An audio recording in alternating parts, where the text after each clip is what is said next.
ঐশী রহমানের জীবন অন্ধকার থেকে গ্রন্থাগারের স্নিগ্ধতায়। একসময় পুলিশ কর্মকর্তা মাহফুজুর রহমানের স্বপ্ন ছিল তার আদরের মেয়ে ঐশী বড় হয়ে চিকিৎসক হবে এবং আর্তমানবতার সেবা করবেন। কিন্তু ভাগ্যের এক নির্মম পরিহাসে আজ সেই মেয়ের জীবন কাটছে কারাগারের চার দেয়ালের মাঝে। নিজের বাবা মাকে হত্যার দায়ে দণ্ডিত ঐশী রহমান এখন গাজীপুরের কাশিমপুর কেন্দ্রীয় মহিলা কারাগারের লাইব্রেরিয়ানের দায়িত্ব পালন করছেন।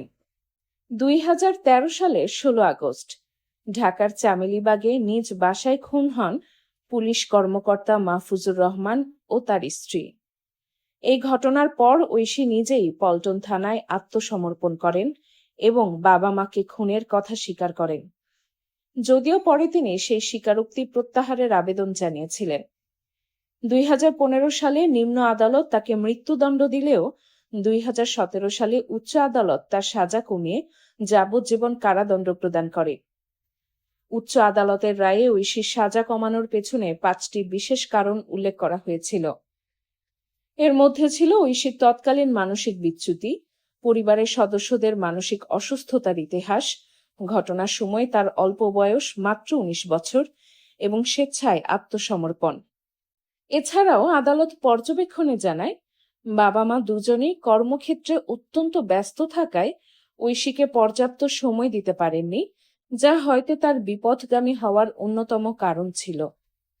বর্তমানে কারাগারের 7 নম্বর মহিলা ওয়ার্ডে থাকেন ঐশী। তার কারা জীবনের 13 বছর অতিক্রান্ত হয়েছে এবং সাজা অনুযায়ী তাকে আরও 17 বছর কারাগারে কাটাতে হবে।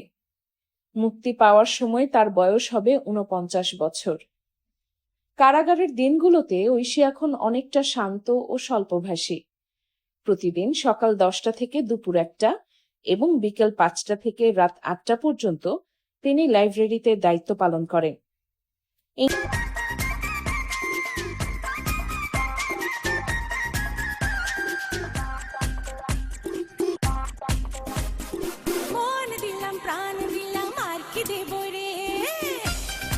ইংরেজি মাধ্যমের ছাত্রী হওয়ায় তিনি ইংরেজি গল্পের বই, উপন্যাস পড়তে খুব পছন্দ করেন।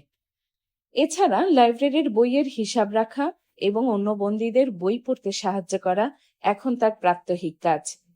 লাইব্রেরির কাজের বাইরে বাগান করা ঐশীর অন্যতম শখ। মাঝে মধ্যে তাকে কারাগারের ফুলের বাগানের পরিচর্যা করতে দেখা যায়। শারীরিকভাবে তিনি মাঝে মধ্যে শ্বাসকষ্টজনিত সমস্যায় ভোগেন। ব্যক্তিগত জীবনে তিনি এখন অনেকটা একাকী। মাঝে মাঝে তার নানা নানির পক্ষ থেকে আত্মীয়রা তাকে দেখতে এলেও বাবার পক্ষের কেউ গত 11 বছরে তাকে দেখতে আসেননি। অন্ধকার অতীত তার ভুলের প্রায়শ্চিত্ত করতে করতে বইয়ের পাতায় আর ফুলের বাগানেই এখন ঐশী খুঁজে ফেরেন জীবনের নতুন মানে। তিনি এখন শুধু মুক্তির প্রহর গুনছেন, অপেক্ষায় আছেন কারাগারের বাইরের সেই খোলা আকাশের। Desk news, Dhaka edition 24।